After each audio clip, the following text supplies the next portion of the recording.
Hello class, welcome है आप सभी का। अगेन मिक्स क्वेश्चंस इसमें हम देखेंगे British prose, Indian poetry, British poetry, American also, UK LT के लिए। मुल्क राज आनंद फर्स्ट हमारा क्वेश्चन बन रहा है। आप राइटर उनका और उनके जो वर्क है उस पर कंसिडर करना। क्वेश्चन यहाँ बन रहे हैं और वैसे ही रिलेटेड क्वेश्चंस बन सकते हैं।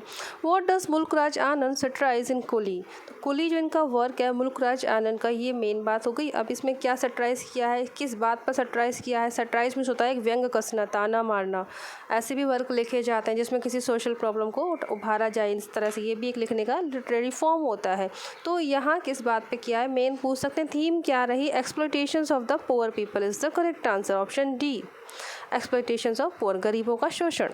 Next question, which one of these is not a novel written by Mulk Raj आनंद? इनमें से कौन सी मुल्क राज आनंद का नॉवल नहीं है? इंडियन प्रोज के तहत जो आपका टॉपिक है वहाँ से ये हमारा बन रहा है क्वेश्चंस।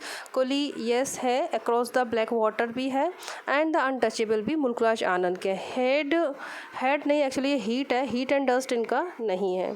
कोई रुत प्रवर करके हैं, उनका ये वर्क है। नेक्स्ट क्वेश्चन स्टेशन से बन रहा है question.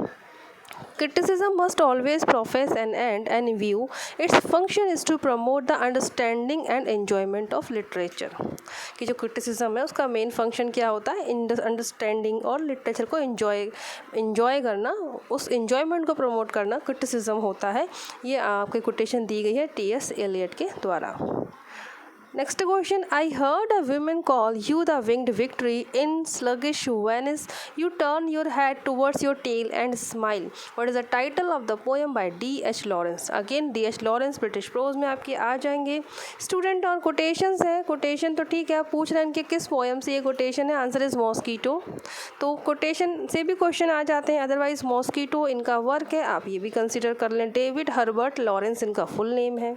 The author of a reed shaken by the wind किसका है ये? तो ये है हमारे जी मैक्सवेल का आंसर है इसका। ये जो वर्क है a reed shaken by the wind. Again student ये प्रोज में आ जाते हैं, प्रोज राइटर है हमारे, फिक्शन, प्रोज फिक्शन में, और यूके से हैं ये, ठीक है, जी मैक्सवेल, और इनका ये वर्क है अ रीड शेकन। अच्छा, तो कुछ ऐसे अलग से क्वेश्चन भी आ जाते हैं। अब जी मैक्सवेल का आप पूरा बायोग्राफी पढ़ो नहीं, ठीक है, एक हमको ये मिल गया, ये वर्क इनका है, ऐसे भी आप कंसिडर कर सकते हैं। Next question, Walt Whitman's poem O captain my captain is a sad poem. Elegy, mourning the death of a great man, who was he? Abraham Lincoln. American poetry से क्वेश्चन बन रहा है। बहुत ही ऊपर का क्वेश्चन देना होगा तो वो यही पूछ लेंगे इनमें से कौन अमेरिकन राइटर है, कौन ब्रिटिश है। तो बार बार हम लोग सेट लगाएंगे तो आपको ये भी ओके रहेगा। तो ओ कैप्टन माई कैप्टन ये वॉल्ट विटमैन का पोएम है। किसकी डेथ पर लिखा था? अब्राहम लिंकन जी की डेथ पर। नेक्स्ट क्वेश्चन देखिए, ये आपका बन रहा है। I deal with all periods but I never study any period but the present. Quotation है, तो ये कोटेशन किसके लिए बन रही, किसने कही है, ऐसा पूछ रहे हैं। Who said this? Answer is Joseph Conrad. कुछ ऐसे क्वेश्चन मिलेंगे, ये writers name Joseph Conrad again हमारे ब्रिटिश के हैं, यूके से हैं, तो इतना ही आप सरफेस पर रखें, क्योंकि हो सकता है नहीं में पूछ ले कौन ब्रिटिश है कौन अमेरिकन है, उस वे में आप इनको समझ सकते हैं इन राइटर के नेम को। In which year did Yeats receive his Nobel prize? W.B. Yeats है मेन आयरिश है, बट यूके के राइटिंग में इनको कंसिडर कर सकते हैं। और इनको नोबेल प्राइज़ कब मिला था? नोबेल विनर है, इसलिए इनको क्वेश्चन बन सकता है इनका। 1923 में इनको नोबेल प्राइज़ मिला था। Which of the poem express Frost's statement that a poem begins in delight and ends in wisdom? ये देखिए, ये जो कोटेशन बोली गई है, फ्रॉस्ट का ये स्टेटमेंट है, रॉबर्ट फ्रॉस्ट का ये कथन है कि इन्होंने अपनी किसी पोएम्स के लिए बोला है, ठीक है। तो इसमें मैंडिंग वॉल ऑप्शन नहीं है, जैसे कि 4 ऑप्शन है हमारे सामने, तो कहीं कहीं वो भी है। अदरवाइज इस क्वेश्चन का जो आंसर है, पूछ रहे हैं किस पोएम के लिए बात कर रहे हैं। Which of the poem express, इनमें से कौन सी पोएम इस बात को एक्सप्रेस करती है जो कि शुरू तो होती है डिलाइट के साथ, आनंद के साथ, एंड एंड्स इन विजडम, ज्ञान पे खत्म होती है। Answer is C, stopping by woods on a snowy evening. कुछ सीखने को भी मिल रहा है प्लेजर के साथ साथ, ऐसा बोल रहे हैं वो। Which novel of D.H. Lawrence is said to be strikingly autobiographical? क्योंकि हम बार बार पढ़े हैं, D.H. लॉरेंस का वर्क है सन्स एंड लवर, इससे ही मेन क्वेश्चन बनता है इनका, तो यही इनकी स्ट्रिंगली ऑटोबायोग्राफिकल नॉवल भी है student. Okay, answer is D, sons and lovers. In which of his poem did Nissim Ezekiel talk about love and sex. अपनी किस पोएम में इन्होंने लव एंड सेक्स के बारे में बात करी है student? So answer is 60 poem. 60 poem collection है, जैसे कि उसमें और भी कई सारी पोएम्स हैं, तो उसमें 60 पोएम्स में इनका जो पोएम है दैट इज़ नॉक्चर, उसमें इन्होंने बात करी है इस टॉपिक के बारे में। तो अगर 60 पोएम की जगह ये भी लिखा है तो भी करेक्ट है।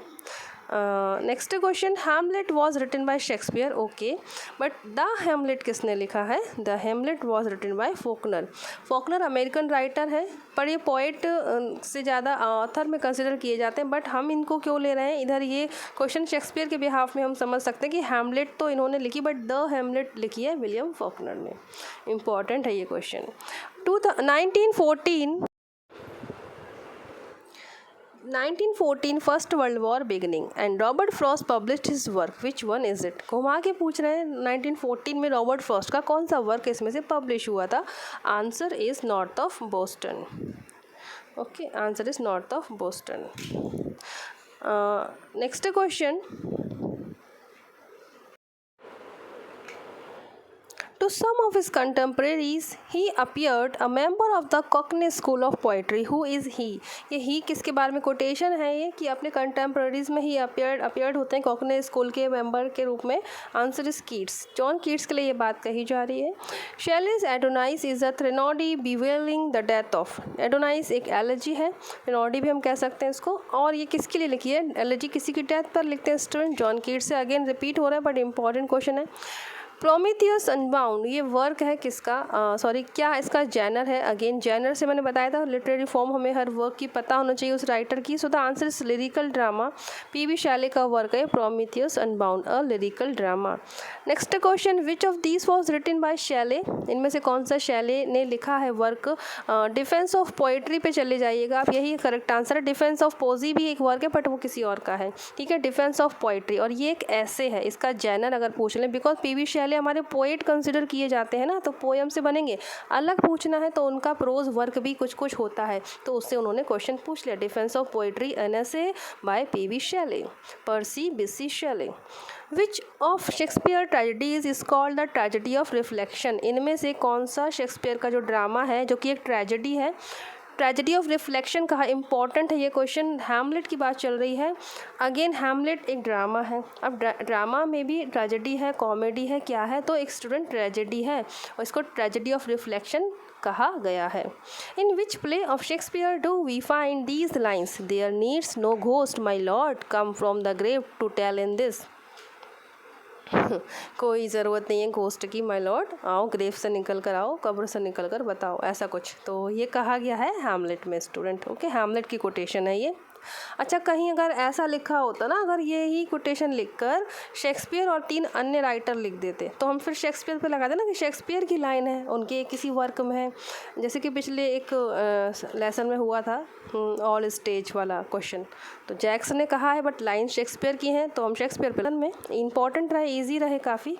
और ऐसे अपने तैयारी और भी अच्छे से आप लोग करते रहे। आपका जो जनरल पेपर है उसका सब्जेक्ट का ग्रामर के ज़्यादा से ज़्यादा सेट लगाएं। ये जो टाइम है सिर्फ और सिर्फ प्रैक्टिस सेट लगाने का है स्टूडेंट्स, जिससे कि आप अपने आप को खुद से जांच सकें कि हाँ आप अभी किस कंडीशन में है, और फिर उसी हिसाब से और मेहनत करें। सेट लगाएं, एनालिसिस ज़रूर करें। सेट लगाने के बाद जो आंसर गलत है ना उसकी डिटेल पढ़ लें, जो सही है तो अच्छी बात है। और फिर डिटेल पढ़ेंगे तो आगे से अगर आपके 10 में से 6 सही हो रहे हैं तो फिर 8 सही होंगे और फिर आपके सही सारे होने लगेंगे 10 आउट ऑफ 10 अगर एनालिसिस करते जाते हैं तो, ठीक है। तो ये एक छोटा सा पॉइंट रहा हेल्प के लिए आपकी।